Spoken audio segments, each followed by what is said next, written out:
is we're going to play initially from this position, because in no-gi, this is a common position that the person who's trying to pass, the guard, a lot of times will try to pass standing. Occasionally they'll try to pass on the knees, but it's like a lot of things. There's like the 80-20 principle, which isn't really true, but the majority of the time, the person who's passing will try to stand and pass. And occasionally you'll get those people who want to get on their knees and pass low and smash, and we'll talk about that too. But we're going to start with this. So the biggest thing for me is, his goal as he's trying to pass is he's trying to get around my legs, and start to get, control. Ultimately, he wants to get chest to chest. All right, so he wants to be here, so he can control me. All right, and then he can start working to better positions. All right, so the big thing that's going to keep that from happening for me are my arms and my legs. All right, so the biggest thing to remember here is, a concept that I want you guys thinking about is my arms connect me to him. My legs are what I use to move him and off balance him, right? So, so there's times where I might latch onto a leg with my arms, but I'm not using my arms. I'm not trying to wrestle him down with my upper body. I'm going to use my legs, to pull him down or do whatever with, right? So initially, I want to look for my connections wherever I can get them. Ideally, I want to connect two things to one of his things. So if I can get, a foot and a hand on his leg, awesome. If I can get two hands on the leg, awesome. If I get two hands on the arm, awesome. Because in no-gi, like, we don't have the closed control like, in the gi. So, a single hand control is just way too easy to break. You can just pull right out of it. Two hands is a different story. Now I can get controls, right? When I'm getting my controls, I want to look to gain better and better control. The wrist is good. I can start to make things happen. The elbow is better. The shoulder's even more, right? So, so as we're playing this game, I want to be looking for those situations to start getting those controls, to start making my moves, right? While we're doing this, my legs have a job too, right? So I'm trying to stay connected to him, off balance him, keep him from getting where he wants. If I'm not doing much with my legs, he's gonna start just cutting through and passing and doing his thing, right? So as we come in, I want to connect and try to control him from being able to do what he wants to do, right? And make it hard for him to get the passes that he's looking for, right? So the little game we're gonna play, to start off with, is we're just gonna start real basic. This person's just gonna kind of move around. They're gonna look to try to, step in the center, look for controls here. They may look to step around to the outside, make controls there, right? My job on the bottom is to try to connect to him and get the, the 2-on-1s and get these controls and look to stop him from being able to get what he wants. All right? So when he comes in with his hands, anytime he grabs me, I'm going to grab him back.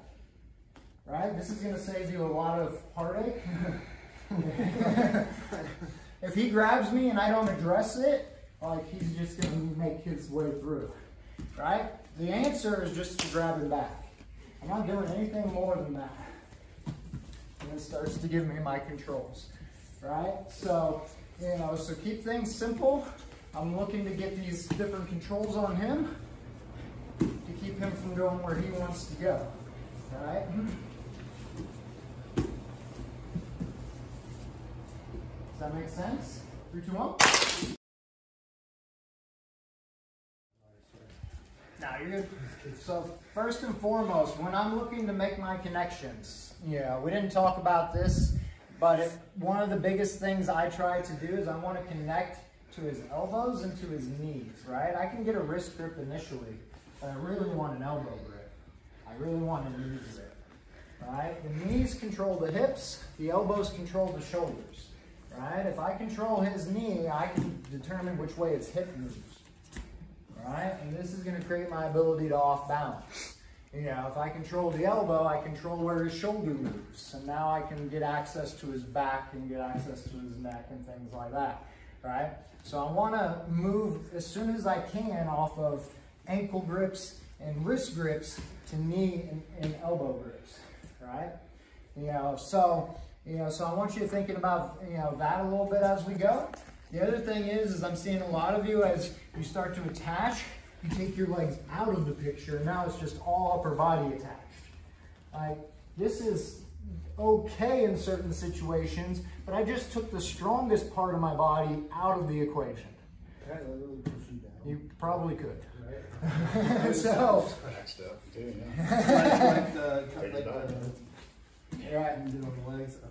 yeah, there's lots of different things he can do there. So instead, I want you to think about keeping your legs involved. I can reach and grab this, but I keep my legs connected to it.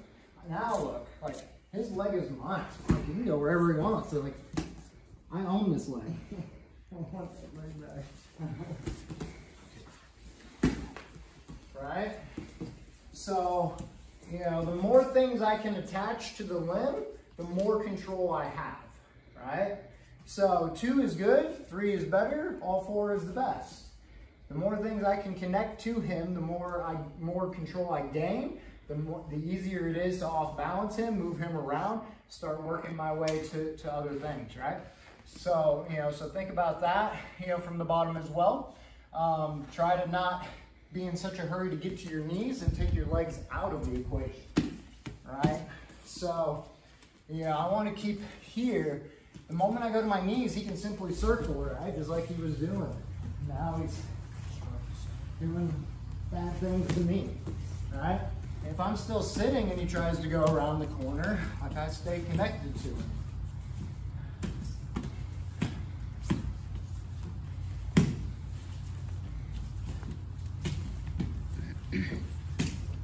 Right? Yeah. So the biggest thing for the person on bottom is that connection, and I'm trying to find ways to get it back, right? If I end up on my back and he pulls my leg and he starts to come around the corner, I got to use my other leg to get me back involved and get squared back up to him, right? If he creates an angle, I got to take the angle away, right? And once he creates the angle, he has the advantage. So I have to square back up to him. I might cut an angle to get an advantage on him, but I don't want him cutting angles on me. So the moment he changes the angle, I square up, all right? I might have to bring my other foot in to do that. I might have to use my hands to create the space to do that. Whatever you need to work to create the movement to square back up to get your legs back between you and them, right? So I want you to think about those things. We're going to do this again for a little bit. See if those concepts help, right? Let's do it. 3, 2, 1. So here I was stepping in through, coming in that way too. Okay. Yeah, that's fine. Where I was doing in the warm-ups when you had this one. Yeah. She was in here. Yeah. Just crunched down, kicked out. Okay. Right. So in both of those scenarios, he's looking to make his way through to that outside and basically make this leg where it's not of any use to me, right? So, whichever one you want to do, hit one of those again.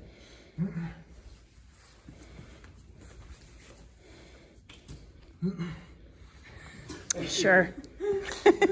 You can do that. Do it again.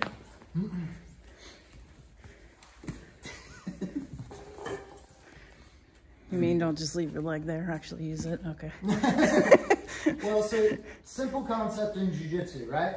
If he is, as he's doing this, as he goes to hit this pass, he's controlling a lot of this leg, right?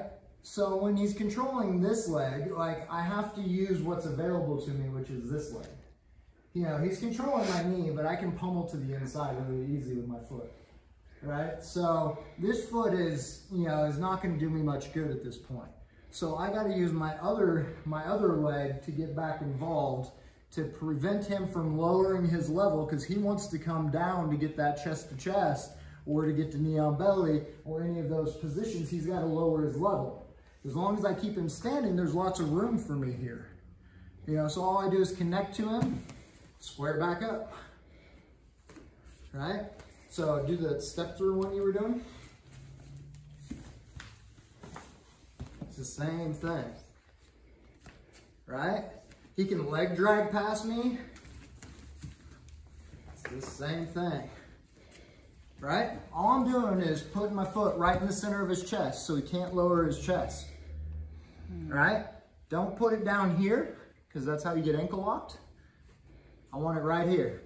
And all it's doing is it's giving me a moment to where I can square my hips back up and come back in. Does that make sense? Right?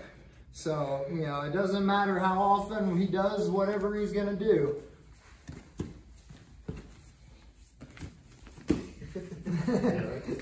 Try to switch it up on that. Still can't pass that side. I know. Something's still not there.